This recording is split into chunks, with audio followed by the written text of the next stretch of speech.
Bismillahirrahmanirrahim. Assalamualaikum warahmatullahi wabarakatuh. Apa kabar anak-anak ustazah di pagi hari ini? Ustazah berharap antum semua tetap dalam keadaan yang sehat, tetap bersemangat dan selalu bersyukur kepada Allah Subhanahu wa taala.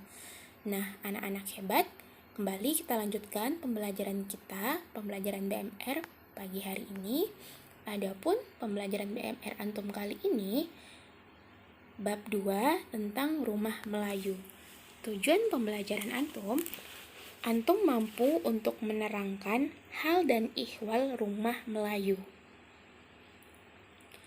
Bagi orang Melayu, rumah bukan hanya sebagai tempat tinggal, tetapi juga menjadi tanda kesempurnaan hidup.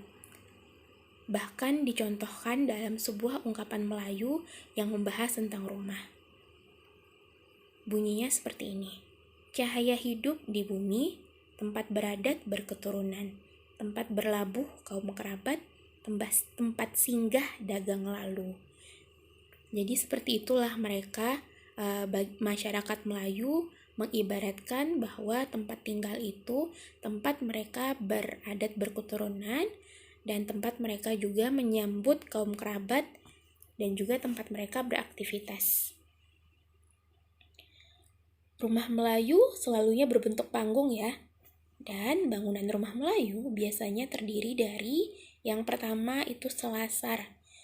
Nah, selasar ini bagian rumah yang tiada berdinding. Biasanya digunakan untuk menyambut tamu atau tempat bermain. Selasar ini terbagi menjadi 3 jenis. Yang pertama, selasar dalam. Bagian yang menyatu dengan rumah induk. Yang kedua, selasar luar. Selasar yang tidak menyatu dengan rumah induk. Yang ketiga, selasar jatuh. Selasar yang lebih rendah dari rumah induk. Yang kedua, bangunan rumah Melayu itu terdiri dari rumah induk. Nah, rumah induk ini pun terbagi menjadi 3 bagian. Yang pertama, ruang muka. Ruang muka biasanya dijadikan ruang tidur bagi kaum ibu, anak-anak perempuan, dan anak-anak yang belum berusia 7 tahun. Ruang tengah. Yang kedua ya, ruang tengah, ruang tidur bagi anak laki-laki yang berusia lebih dari 7 tahun. Dan yang terakhir, ruang dalam. Ruang ini biasanya digunakan bagi orang perempuan, orang tua perempuan, atau anak perempuan yang sudah dewasa untuk tidur dan beristirahat. Dan yang ketiga, penanggah atau bisa disebut dapur. Nah, dapur ini atau penanggah ini biasanya dijadikan tempat untuk memasak, menyimpan alat-alat masak, alat pertanian ataupun nelayan, serta menyimpan bahan makanan. Dan ada beberapa istilah dalam seni bina rumah Melayu. Yang pertama itu selembayung.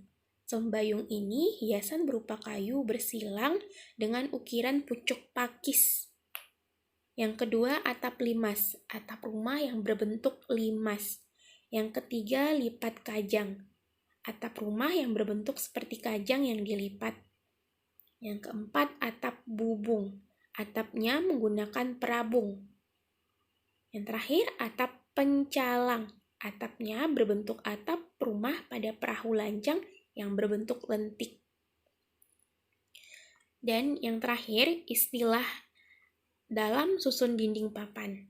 Nah, ada 3 bagian. Yang pertama, susun sirih. Susunan papan untuk dinding rumah yang diatur seperti menyusun sirih, yakni papan yang saling menghimpit. Yang kedua, berpian.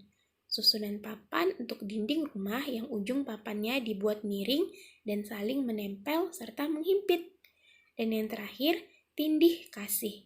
Susunan papan untuk dinding rumah yang ujung papannya dibuat seperti siku-siku dan disusun saling berlawanan dan menindih. Baik anak-anak ustazah yang soleh dan soleha, ini saja pembelajaran BMR antum pagi hari ini.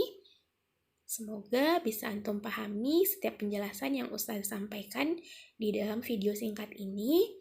Semoga apapun yang kita pelajari hari ini menjadi amalan bagi antum, menjadi amalan bagi ustazah. Tetap semangat ya anak ya. Jazakumullah khair. Wassalamualaikum warahmatullahi wabarakatuh.